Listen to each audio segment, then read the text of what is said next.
老師呢題做完啦，但唔知啱唔啱啊？哦，咁我哋一齊再做一次啦。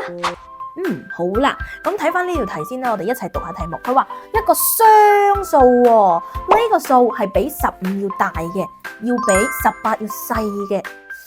我哋之前好似講過單數同雙數嘅喎，雙數就係我哋2、4、6、8、10呢啲可以揾到好朋友嘅數字。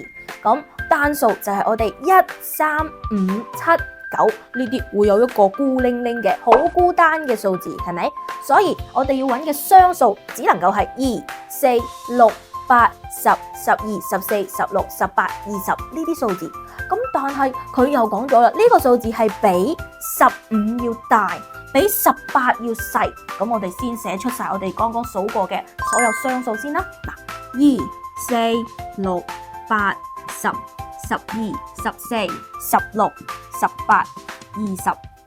咁喺呢啲數字入邊，要滿足要求，佢要比15要大，咁即係話2唔得啦，4唔得啦，6唔得啦，8唔得啦，10唔得啦，12唔得啦，14都唔得，只有16、18、20係比15大嘅，而且佢話又要比18要細喎，咁20唔得啦，20大過18噶嘛，18會唔會比自己細啊？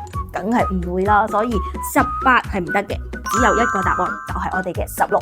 咁樣係咪好容易就確定呢個數可能就係16啦？